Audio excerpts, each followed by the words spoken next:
Assalamualaikum warahmatullahi wabarakatuh. Bismillahirrahmanirrahim.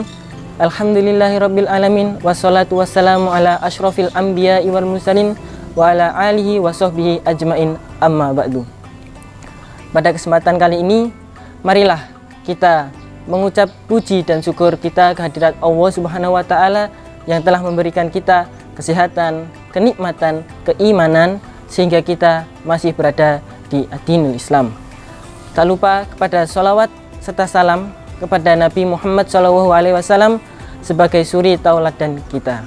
Nah, qala Allah Ta'ala dalam surat Al-Baqarah 183, ya ayyuhalladzina amanu kutiba alaikumusyamu kama kutiba alal ladzina min qablikum la'allakum tattaqun.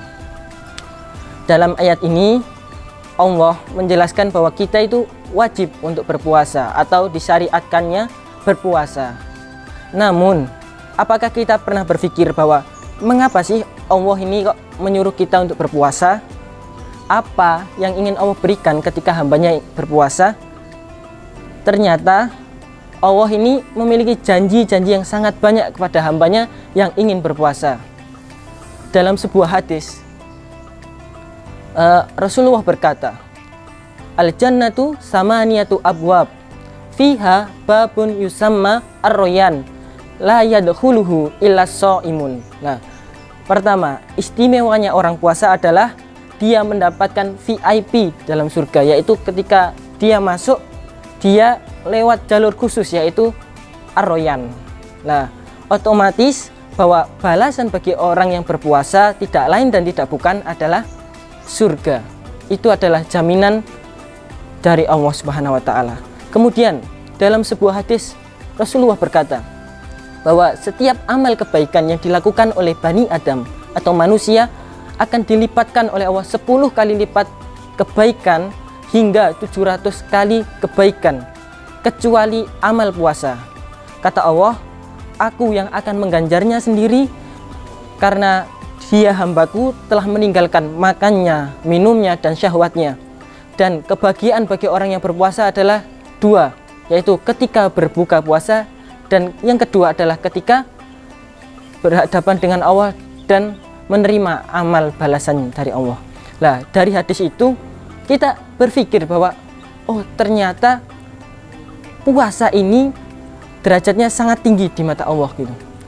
Atau bisa disebut ini puasa adalah ibadah sunyi karena hanya orang yang berpuasa dan Allah lah sendiri yang tahu apakah hamba ini berpuasa atau tidak. Sehingga Allah ini berkata bahwa puasa ini untukku, maka aku sendiri yang akan membalasnya. Lah, ketika Allah yang membalas sendiri amal perbuatan, dipastikan banyak kadarnya itu nggak akan terukur. Jadinya Allah ini, wah pokoknya banyak sekali amal kebaikan, pahala yang diberikan ketika kita berpuasa.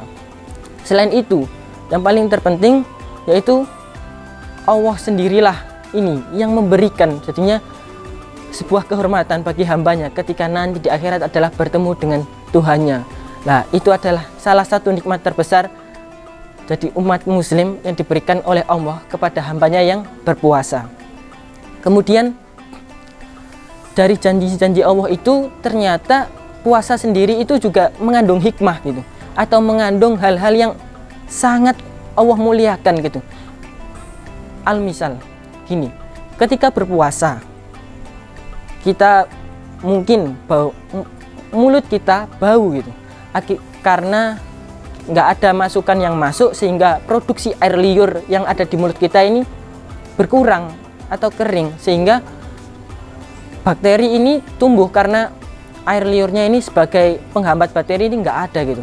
Lah, ketika di hadapan manusia atau di antara manusia bau mulut ini sebuah hal yang negatif, tetapi bagi Allah, bagi orang yang berpuasa dan bau mulut itu lebih wangi daripada minyak kasturi atau minyak misik. Lah, bayangkan ketika di hadapan manusia ini negatif, ternyata balasannya bagi orang yang berpuasa di sisi Allah ini memang lebih wangi daripada minyak kasturi. Sehingga saya simpulkan apa-apa yang Allah turunkan ketika berhubungan dengan puasa itu insya Allah akan menjurusnya kepada hal yang positif dan amal kebaikan serta ganjaran yang tak terkira.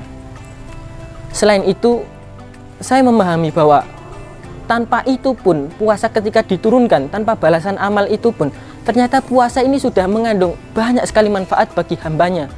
Contohnya, ya ini ketika amal puasa itu turun, lah kita ini otomatis menjaga sikap kita, menjaga iman kita, supaya kita ini terus berprasangka baik, tidak boleh berkata, tidak boleh melihat yang kotor, atau mendengar sesuatu, atau menghibah. Lah, secara otomatis bahwa puasa ini adalah salah satu gerbang caranya untuk meningkatkan iman dan takwa. Karena pada akhir zaman ini, amal terbaik itu adalah yang tidak maksiat. Lah, pada puasa ini, kayak pintu-pintu maksiat ini Allah tutup atau Allah kurangi. Jadinya ketika hambanya berpuasa, itu cinta Allah dipastikan pasti akan jauh lebih besar. Karena hamba itu sudah menjaga iman dan takwanya dan perbuatan maksiat. Selain itu, jika dia ikhlas benar-benar karena Allah, lah Allah itu adalah Allah sendirilah yang akan membalasnya. Lah, mungkin itu adalah hikmah dibalik